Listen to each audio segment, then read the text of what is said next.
The fundamental essence of the challenges we face doesn't significantly change from one century to the next. For a nation, for a country like ours, this is profoundly important. Yes, it is extremely important. Well, simply, the most critically important thing is the inherent ability to preserve our national sovereignty and independence. There are countries that exist quite comfortably without sovereignty. Take all of today's Western Europe, for example. It's practically been deprived of such sovereignty. And there are many other countries that feel just fine. Indeed, Russia cannot, with the profound and significant loss of its inherent sovereignty, Russia will absolutely cease to exist as it currently does today. That is an absolutely certain and undeniable fact. And in order to truly ensure our vital sovereignty, to genuinely guarantee our continued existence and enable our future development, we undeniably need to effectively overcome the numerous and complex challenges that the formidable challenges that the ever-changing times inevitably bring forth. You said that after the start of the special military operation, we've been building relationships more with our partners in friendly countries. But we used to work there before, to be honest. So which of our projects with the so-called unfriendly countries have actually fallen through? By the way, we don't have any unfriendly countries. We have unfriendly elites in some countries. But with the people of these countries, I assure you, even though propaganda is at work there, brainwashing them and claiming that we started the war, they forget that they themselves started the war back in 2014, when they began using tanks and aircraft against the civilian population of Donbass. That's when the war began, and we are doing everything we can to end it. But that's not what I'm talking about now. I'm talking about where our main cooperation actually was, with friendly countries. Where did we have our main orders? In the People's Republic of China, in India, and in Bangladesh. That's where. Later, well, a project appeared in Turkey despite the start of the special military operation. And by the way, that's a NATO country. So what have we lost from what we used to have? Only Finland. We're even continuing in Hungary. NATO countries, a NATO country, and European Union countries. We're still working there.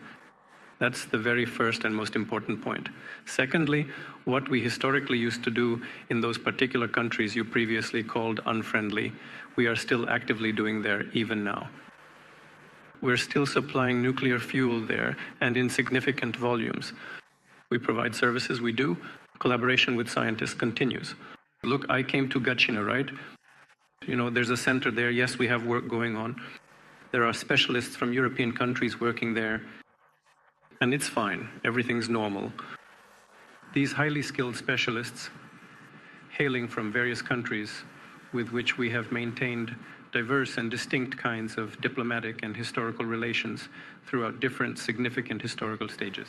They have consistently and continuously worked alongside us, even during the crucial period when the atomic bomb was being developed and refined. Many highly skilled specialists who were actively working in Los Alamos in the United States were also simultaneously cooperating with Russia at precisely the same time. They weren't straightforward spies in the literal sense of the word. They weren't spies at all. They were simply intelligent people. And they understood that in order to protect humanity from the genie they were letting out of the bottle, it was necessary to create a balance. Rosatom is the absolute leader in nuclear energy in the global nuclear energy industry. No other company in the world builds as many facilities in general or as many facilities abroad. I just said this while speaking from the podium. This truly speaks to the exceptional quality of Rosatom's various projects.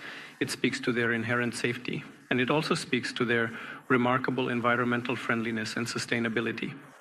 And there is another very important and crucial point to consider. We absolutely do not hook our valued partners just to simply build something for them and then subsequently create a market for them, and then, importantly, keep that entire market under our complete and total control all of the time. We create an industry, we train personnel, we create opportunities for equipment production, and we localize it on site. And the specialists from our partner countries understand this and value it highly. And that's precisely why the leadership of Rosatom consistently manages to successfully build such genuinely good, truly friendly, and enduring long-term relationships with their various partners and stakeholders. I'm sure that's how it will be. And those who, so to speak, leave the stage of our cooperation due to political pressure, I'm sure they will come back. And many, I repeat, are working now, and many will return. In order to fully ensure our national sovereignty, to absolutely guarantee our continued existence, and to securely establish our future development, we profoundly need to overcome the significant challenges that the current times present, indeed, the very challenges that the times themselves create.